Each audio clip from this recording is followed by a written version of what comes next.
ছুটির দিনে ঢাকা আন্তর্জাতিক বাণিজ্য মেলায় উপচে পড়া ভিড়, শেষ মুহূর্তে ক্রেতা সমাগমে জমজমাট।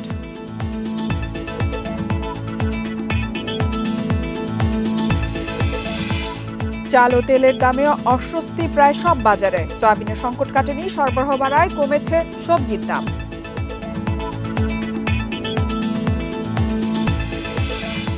কাল সাবেক আমন্ত্রণ অর্থনীতি সারাদিনে আপনাদের সাথে আছি ইফাতারা। শুনছিলেন শিরোনাম, এবারে জানাবো বিস্তারিত। শেষ শুক্রবারে জমে উঠেছে ঢাকা আন্তর্জাতিক বাণিজ্য মেলা। ছুটির দিনে ছিল দর্শনার্থীদের উপচে পড়া ভিড়। বিক্রি নিয়ে ব্যবসায়ীদের সন্তোষ থাকলেও পণ্যের মান নিয়ে হতাশ ক্রেতারা। শেষ দিন শুক্রবার দুপুরের আগে থেকেই মেলায় ভিড় বাড়তে থাকে দর্শনার্থীদের। বেলা বাড়ার সাথে সাথে এ সংখ্যা আরও বাড়ে। মেলায় এবারের পরিবেশ ও সার্বিক ব্যবস্থাপনা নিয়ে ক্রেতাদের ইতিবাচক মনোভাব থাকলেও পণ্যের মান নিয়ে ছিল হতাশা। ওভারঅল সবকিছুই ভালো। আগের দিনগুলোতে প্রাইস অনেক বেশি ছিল, আজকে যেহেতু মনে হয় শেষের দিকে একটু প্রাইস সবকিছু কম। গতবারের চেয়ে এবারে আর একটু ভিন্ন আঙ্গিকে ভালো লাগলো। বাচ্চাদের খেলাধুলার সামগ্রী একটু বেশি ছিল, সব মিলে বেস্ট। এক্সক্লুসিভ কিছু কালেকশন পাবো, অন্যরকম একটু থাকবে, দেখতে সুন্দর লাগবে, একটু গর্জিয়াস বা একটু মানে ভিন্ন রকম যেটাকে বলে। কিন্তু এবার মেলাতে কিন্তু ওরকম কিছুই নেই। অবশ্যই মান উন্নয়ন করা উচিত, কেননা নতুন যদি কোনো মাল না আসে তাহলে আমরা এখানে কি দেখব? এখানে তো এই মাল অন্য জায়গায় অ্যাভেলেবেল। মেলা ইলেকট্রনিক্স পণ্যের প্রতি ছিল সবার আলাদা আগ্রহ। নতুন প্রযুক্তি নিয়ে সব পণ্য সাজিয়েছেন দোকানিরা, নানা ছাড় ও অফারও দেন তারা। ইলেকট্রনিক্স ইন্ডাস্ট্রিতে এই যাবৎকালের অবিশ্বাস্য অফার নিয়ে এসেছি, যেটা আমরা বলছি যে কোটিপতি অফার, পাশাপাশি অবাক অফার। কিছু কিছু পণ্যে আমরা অলমোস্ট 55% ডিসকাউন্ট দিয়েছি। মেলায় খাবারের দোকানগুলোতে ক্রেতাদের ভিড় ছিল চোখে পড়ার মতো। ইফাতারা, ইন্ডিপেন্ডেন্ট নিউজ। রাজধানীর বাজারে কমেছে শীতকালীন সবজির দাম। প্রায় সব রকমের সবজি মিলছে 40 টাকার মধ্যে। এছাড়া ব্রয়লার মুরগি প্রতি কেজি 180 টাকা আর সোনালী মুরগি 280 টাকায় বিক্রি হচ্ছে। পেঁয়াজের দাম কমে এখন কেজি প্রতি 45 টাকা। তবে বাজারে এখনো বাড়তি চালের দাম, এতে সরকারের নজরদারি বাড়ানোর তাগিদ ক্রেতাদের। ফুলকপি জোড়া 30, বাঁধাকপি 20 আর লাল শাক চারাটি 20 টাকা। দাম কমায় এভাবেই সবজি বিক্রি করছেন ব্যবসায়ীরা। গাজরের কেজিও নেমেছে 20 টাকায়, আর টমেটোর দাম মানভেদে বিক্রি হচ্ছে 20 থেকে 30 টাকায়। বিক্রেতারা বলছেন সরবরাহ বাড়ায় দাম কমেছে শীতকালীন সবজির, এতে ক্রেতাদের মধ্যে ফিরেছে স্বস্তি। অনেকটাই কমছে, অনেক গরিব মানুষের জন্য সবজি অনেকটাই মোটামুটি ভালোর দিকে আর কি। সরবরাহের কারণে সেল বেশি, মালের উৎপাদন বেশি, মালের উৎপাদন বেশি। এক পাল্লা পেঁয়াজ নিছি 200 টাকা রাখছে, আর রসুন না তো দেখলেন 230 টাকা রাখলো ওইটা। তবে এখনো বাড়তি চালের দাম। মিনিকেট ও নাজির শাইলের মতো চাল প্রতি কেজি বিক্রি হচ্ছে 80 থেকে 82 টাকা। বাজার নিয়ন্ত্রণে সরকারের নজরদারি বাড়ানোর তাগিদ ক্রেতাদের। জ্বালানি চালের দাম তখন তো মানুষটা পেট ভরে তো ভাত খেতে পারবে, সেটাও তো মানুষ পারতেছে না। ঢাকা শহরে তো খুবই চালের দাম বেশি। যখন আমরা মিলাদের সাথে কথা বলি তখন ওনারা বলে ওই ধানের দাম ওনাদের 2200 একটাই, ওই ধানের দাম বাড়ছে সেই জন্য চালের দামও বাড়ছে, এই এক কথাই বলে। আরেকটা ব্যাপার হলো কনজিউমার কোম্পানিদের কারণে আজকে চালের বাজারটা এত দাম বেশি। বাজারে কমেছে পেঁয়াজের দামও, প্রতি কেজি বিক্রি হচ্ছে 45 টাকায়। আলুর দাম 20 টাকা। সপ্তাহের ব্যবধানে মুরগির দামও কেজিতে 10 টাকার মতো কমেছে। Amirul Islam, independent news, Dhaka. বাণিজ্য মেলা থেকে বিস্তারিত জানাতে মেলা প্রাঙ্গণ থেকে আমাদের সাথে যোগ দিচ্ছেন সহকর্মী শাহিদ আহমেদ। শাহিদ, বাণিজ্য মেলা আজকে শেষ শুক্রবার, এখন পর্যন্ত ভিড় কিরকম আর মেলার সময় কি বাড়ানো হয়েছে অথবা বাড়ানো হয়েছে কিনা সেই বিষয়ে কি জানতে পেরেছেন আমাদেরকে বিস্তারিত জানান।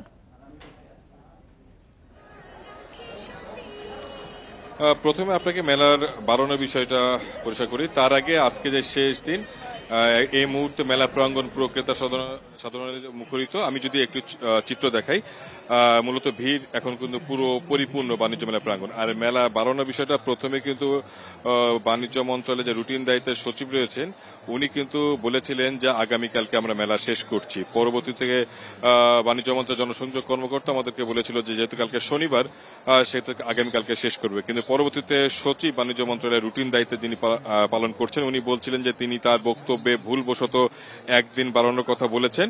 এবং সেটা আজকেই শেষ হবে। উনি মানে একদিন যে ভুল করে বলেছেন সেটার জন্য উনি দুঃখ প্রকাশ করেছেন।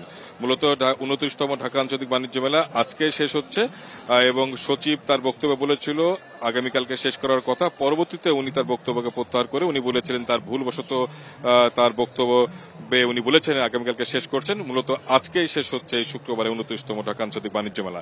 এরপরে যদি মেলা প্রাঙ্গণের কথা আসি, পরিপূর্ণ লোক সমাগম দুপুরের পর থেকে, মূলত জুমার নামাজের পর থেকে মেলা পরিপূর্ণভাবে ভরে ওঠে এবং বিকেল থেকে আরো ভিড়টা বাড়ে এবং এখানে যারা আসে ক্রেতা সাধারণ তাদের চাপে যে অনলাইন টিকিটিং সেটাও কিন্তু ঠিকমতো মোবাইল নেটওয়ার্ক বা ইন্টারনেট নেটওয়ার্ক ঠিকমতো কাজ না করায় একটু ভোগান্তি পোহাতে হচ্ছে। আর যদি বলা হয় মেলার সামগ্রিক পরিবেশ নিয়ে, যাতায়াত ব্যবস্থা, বিআরটিসি বাস সার্ভিস, 300 ফিটের রাস্তা সবকিছু মিলে ক্রেতা সাধারণ তারা বলছে এবার গতবারের তুলনায় একটু ব্যবস্থাপনা ভালো, তবে পণ্যের মান নিয়ে তাদের সন্দেহান রয়েছে যে ঢাকার অন্যান্য যে বাজারে অর্থাৎ স্থানীয় পণ্য আর ব্যানার পণ্যের মধ্যে একই পণ্য, তারা বলছে একটু ভিন্ন ধরনের পণ্য যাতে মেলাটা আসে, গুণগত মান বৃদ্ধি পায়, যাতে দেশি বিদেশি ক্রেতারা আকৃষ্ট হয় সেই ধরনের পণ্য গুণগত মান বৃদ্ধির উপরে জোর দেওয়ার তাগিদ। আর যারা ব্যবসায়ী তারা যেটা বলছে সামগ্রিকভাবে তাদের বিক্রি নিয়ে তারা সন্তুষ্ট।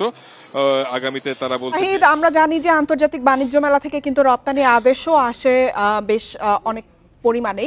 তো এবারের বেলায় সেই ধরনের রপ্তানি আদেশ কি পরিমাণে এসেছে সে বিষয়ে কি বাণিজ্য মন্ত্রণালয় থেকে অথবা রপ্তানি উন্নয়ন ব্যুরো থেকে কোনো বিষয় জানানো হয়েছে কিনা আমাদেরকে জানান। জি, এই বিষয়টা আমরা বাণিজ্য মন্ত্রণালয়ে জানতে চেয়েছিলাম যে এবার বিক্রি কত, রপ্তানি আদেশ কত। প্রতি বছরই কিন্তু এটা হয়, কিন্তু বাণিজ্য মন্ত্রণালয় থেকে আমাদেরকে বলা হয়েছে এই বিষয়ে কোনো তথ্যই তারা জানায় না। তারা বলছে এরা পরবর্তীতে হিসাব করে দিবে। অর্থাৎ এর আগের মেলা আর এই মেলার মধ্যে পার্থক্য হচ্ছে আগে কিন্তু বরাবরই বলে প্রতি বছর কিন্তু রপ্তানি আদেশ বাড়ে, কিন্তু এবছর বাণিজ্য মন্ত্রণালয়ে এই ধরনের কোনো তথ্যই প্রদান করা হয় না। তারা বলছে কত বিক্রি কত আদেশ সবকিছু তারা পরবর্তীতে প্রেস রিলিজের মাধ্যমে, সংবাদ বিজ্ঞপ্তির মাধ্যমে তারা এটাকে জানিয়ে দেওয়া হবে। তবে এই ধরনের কোনো তথ্য তারা জানায় না। তবে বাণিজ্য উপদেষ্টা বিষয়ে আমরা জানতে পেরেছি যে আগামী বছর থেকে মেলার স্থান পরিবর্তন হবে কিনা সে বিষয়ে কি কোনো কিছু জানানো হয়েছে? মেলার স্থান পরিবর্তনের বিষয়ে কোনো কিছু জানায় না, তবে বলছে এইখানেই মেলাটা হবে, তবে মেলার পরিসরটা বাড়ানো হবে। যেমন গত বছর 304টি স্টল ছিল, এই বছরে 343টি স্টল সংখ্যা বাড়ানো হয়েছে। এবং বাণিজ্য উপদেষ্টা বলে শেখ বশিরউদ্দিন বলেছে আন্তর্জাতিক কথাটা সব ব্যবহার করলো এই মেলা কোনোভাবে আন্তর্জাতিক পর্যায়ে এখনো পৌঁছাতে পারে নাই। তারা মেলাকে আন্তর্জাতিক পর্যায়ে পৌঁছানোর জন্য আরো সময় লাগবে, রাতারাতি এটা সম্ভব না। তারা বলছে যে বাণিজ্য মন্ত্রণালয় আন্তর্জাতিক বাণিজ্য মেলাকে কিভাবে রূপান্তরিত করা যায় সেই বিষয়ে কাজ চলছে। ইতিমধ্যে স্টল প্যাভিলিয়ন সংখ্যা বাড়ানো হয়েছে। এবছর কিন্তু 10টি দেশের থেকে বিদেশি স্টল প্যাভিলিয়ন নেওয়া হয়েছিল, যেটা গত বছর ছিল 7টা, এবছর আরো বাড়ছে। আগামীতে যাতে এই বিদেশি স্টল বাড়ানো হয় সেই বিষয়ে, অর্থাৎ আন্তর্জাতিক মানসম্পন্ন করার জন্য যেটা হয় সেই বিষয়ে এখনো পৌঁছতে পারে নাই। মন্ত্রণালয় থেকে বলছে যে এই বিষয়ে তারা কাজ চলছে, কারণ উপদেষ্টার কথা যে আসলে 1 মাস ব্যাপী মেলায় বিদেশি যারা বায়ার আছে তারা কিন্তু 1 মাস এখানে থাকা বা তাদের জন্য দুরূহ ব্যাপার হয়ে যায়। 2-3 দিন হলে তারা বিদেশি ক্রেতা বা বিদেশি যারা ব্যবসায়ী আছে তাদের জন্য সুবিধা হয়। যেহেতু মাসব্যাপী সেক্ষেত্রে বিদেশিদের আগ্রহ কম, এই জন্য আসলে আন্তর্জাতিক ফরমাইশ কত বা আন্তর্জাতিক কতটুকু রপ্তানি আদেশ পেল এই বিষয়ে কিন্তু এখান থেকে আশা করাটা খুব বেশি সুখকর হবে না। এটা বাণিজ্য উপদেষ্টার কথা। তারা বলছে যে আন্তর্জাতিক মান বৃদ্ধির জন্য চেষ্টা করা হচ্ছে, তবে এটাকে বাণিজ্য উপদেষ্টা পুরোপুরি আন্তর্জাতিক মানের বলতে নারাজ। তারা বলছে যে এটা পণ্যের প্রচার এবং প্রসারের জন্য এই মেলাটা আয়োজন করা হচ্ছে। সামগ্রিকভাবে যদি বলা হয় শেষ দিনে মেলায় প্রাঙ্গণে ক্রেতা দর্শনার্থী মুখরিত এবং বিক্রিটাও জমে উঠছে। এবছর কত বিক্রি হলো, কত রপ্তানি আদেশ পেল বাণিজ্য মন্ত্রণালয় থেকে এই ধরনের তথ্য জানানো হয় না। বলছে যে পরবর্তীতে সংবাদ বিজ্ঞপ্তির মাধ্যমে জানিয়ে দেওয়া হবে মেলাকে আন্তর্জাতিক মানের কিভাবে করা যায় সেই বিষয়ে কাজ চলছে। রাতারাতি সম্ভব না, কয়েক বছরের মধ্যে মেলাকে একটা মানসম্পন্ন মেলা পরিণত করা যায় কিনা সেই বিষয়ে মন্ত্রণালয় থেকে তারা বলছে যে সেই বিষয়ে তারা কাজ করবে। মূলত এই ছিল শেষ বাণিজ্য মেলার শেষ খবর জানাচ্ছিলেন সহকর্মী শাহিদ আহমেদ। চলে যাচ্ছি পরবর্তী সংবাদে। চাল ও তেলের দাম নিয়ে অস্বস্তি দেশের প্রায় সব বাজারে। মোটা চাল 55 আর চিকনের জন্য কেজিতে গুনতে হচ্ছে 95 টাকা পর্যন্ত। সংকট কাটেনি সয়াবিন তেলের, তবে সরবরাহ বাড়ায় কোনো সমস্যা নেই শীতের সবজিতে। গত সপ্তাহের তুলনায় কমেছে দামও। শীতের মাঝামাঝি, তাই দেশের কোনো বাজারে সংকট নেই সবজির। গত সপ্তাহের তুলনায় দামও কমেছে কেজি প্রতি 10 থেকে 15 টাকা।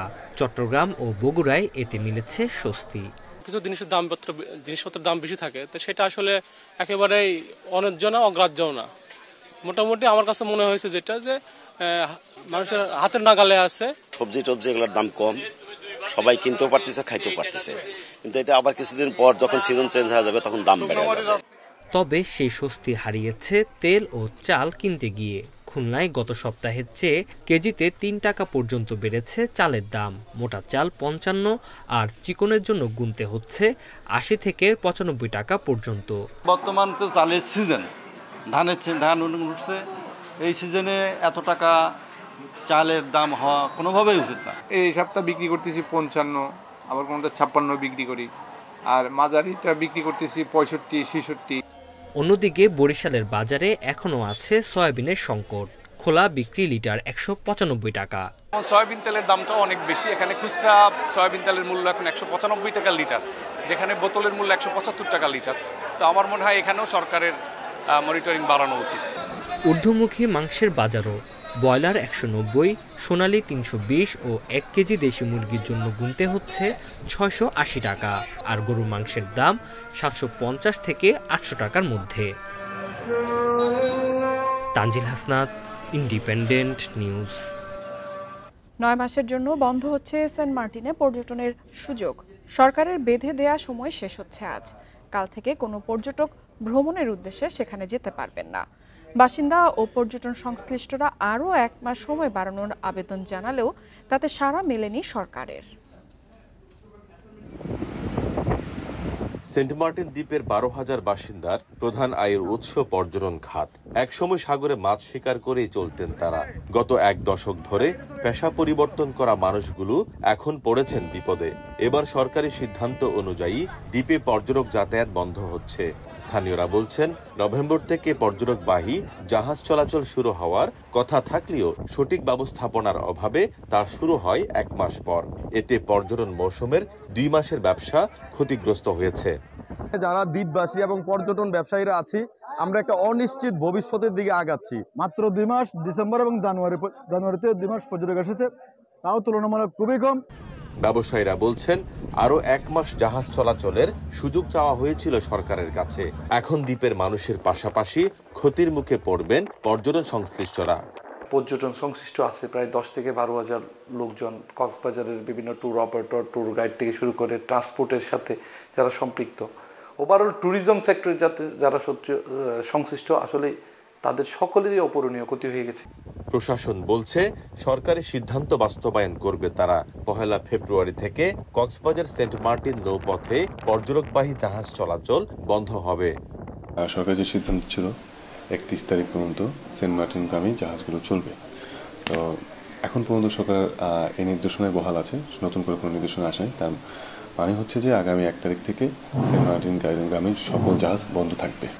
পরিবেশ, বন ও জলবায়ু পরিবর্তন মন্ত্রণালয়ের সিদ্ধান্তে 30 অক্টোবর পর্যন্ত বন্ধ থাকবে সেন্ট মার্টিন ভ্রমণ। তৌফিকুল ইসলাম, ইন্ডিপেন্ডেন্ট নিউজ, কক্সবাজার। আর এই ছিল অর্থনীতি সারাদিনের আজকের আয়োজনে। ইন্ডিপেন্ডেন্ট টেলিভিশনের সব খবর আরও জানতে চোখ রাখুন ফেসবুক, ইউটিউব এবং এক্সে। আমন্ত্রণ আমাদের পরবর্তী সংবাদে।